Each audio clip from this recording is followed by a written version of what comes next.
দর্শক, এই ভিডিওটা যখন আমি দেখছিলাম, মানে আমার বুকটা না আসলে কেঁপে উঠছিল। নিজের আপন বাবা, যার সাথে রক্তের সম্পর্ক, সেই বাবা কিভাবে তার আপন সন্তানের গায়ে গরম চা মারতে পারে। দর্শক, আজকে আপনারা যারা ভিডিওটা দেখছেন, ভিডিওটা প্লিজ একটু বেশি বেশি করে শেয়ার করে দেবেন, যাতে এই যে নিষ্ঠুর যে বাবার নাম হচ্ছে সাগর, এই বাবার যাতে শাস্তি হয়, তাকে জেল খাটতে হবে। কেন জানেন? তার 3 বছরের বাচ্চাকে সে তো বাচ্চা বলে মেনে নিচ্ছে না এবং বলতেছে এটা আমার বাচ্চা না, এবং সেই বাচ্চার গায়ে গরম চা মেরেছে। দর্শক, এই জন্য বলতেছি আজকের ভিডিওটা প্রচুর পরিমাণে শেয়ার করে দেবেন, এই বাবার যাতে শাস্তি হয়, এবং এই ধরনের বাবা শাস্তি হওয়ার দরকার আছে। শারমিন এবং সাগর তারা দীর্ঘদিন ধরে চট্টগ্রামে থাকতেছে।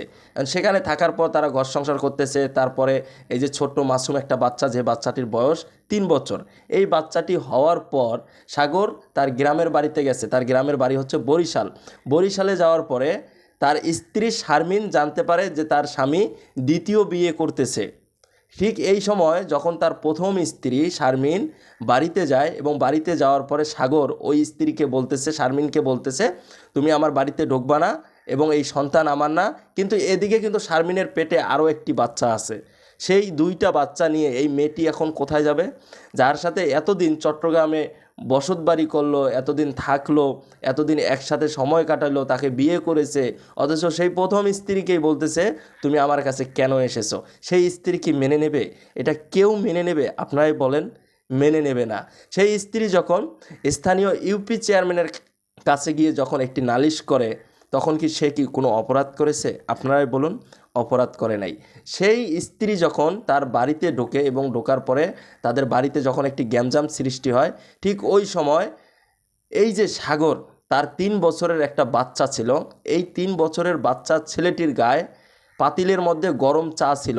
সেই গরম চা ছিটকে সেই 3 বছরের বাচ্চাটির শরীরের মধ্যে দেয়, এবং সেই 3 বছরের বাচ্চাটির গায়ে যখন চা ছিটকে মারল, এবং মারার পরে সেই বাচ্চাটিকে নিয়ে যখন শারমিন হাসপাতালে যাবে, শারমিনকে হাসপাতালেও যাইতে দেবে না সাগর। শারমিনের সাথে অনেক চিল্লাচিল্লি, অনেক কাজ্জা ঝগড়া, কিন্তু এই 3 বছরের বাচ্চাটিকে যখন হাসপাতালে নিয়ে যায়, হাসপাতালে নিয়ে যাওয়ার পরে যখন সবাই জানতে পারে যে এই বাচ্চাটার বাবাই আসলে এই বাচ্চাটার গায়ে চা ছিটকে মেরেছে, তখন আসলে হাসপাতালের মানুষগুলো না কেউ বিষয়টা মেনে নিচ্ছে না যে এ কেমন বাবা, এ কেমন মানুষ। মানুষ তো পরের সন্তানের, মানে আরেকজনের যদিও সন্তান হতো, তাও তো এরকম একটা কাজ কেউ করতে পারে না। সে নিজের সন্তানের সাথে কিভাবে এই কাজটা করতে পারলো? গরম পানি, গরম চা একটা ছোট্ট মাসুম বাচ্চার গায়ে মারার পর ওই বাচ্চাটার কি অবস্থা হতে পারে, সেটা কি এই সাগর জানে? এই সাগর কি আসলেই জানে যে এই বাচ্চাটা কি সহ্য করতে পারবে? সে যদি একটু বড় হতো, বুঝতো, সে যদি সব কিছু সহ্য করতে পারতো, তাহলেও একটা কথা ছিল। বাচ্চাটার মাত্র 3 বছর বয়স। এই 3 বছর বয়সী বাচ্চাটার গায়ে যখন চা মারল, এই যে জ্বালা যন্ত্রণা, বাচ্চাটি কত সুন্দর একটা বাচ্চা, আপনারা দেখেন বাচ্চাটাকে কত সুন্দর দেখতে। কিন্তু বাচ্চার মা বলতেছে এখন যে আমি এখন আমার এই 2টা বাচ্চা নিয়ে আমি কোথায় যাব? আপনারাই বলেন। একটা বাচ্চা আমার পেটে এবং আরেকটা বাচ্চা নিয়ে আমি ওর কাছে এসেছি, বাচ্চার বাবার কাছে এসেছে। এখন বাচ্চার বাবা বলতেছে এই বাচ্চা আমার না, তুমি কেন আমার কাছে এসেছো?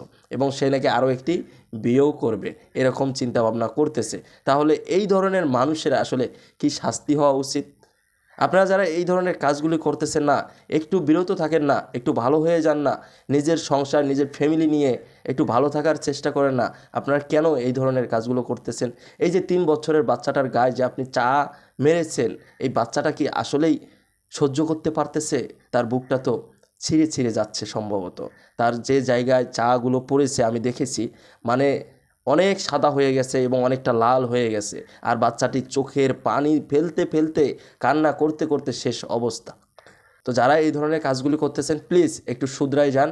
আর যারা করবেন আগামীতে, তাদেরকেও বলতেছি এই ধরনের কাজকাম কখনো করবেন না ভাই, প্লিজ।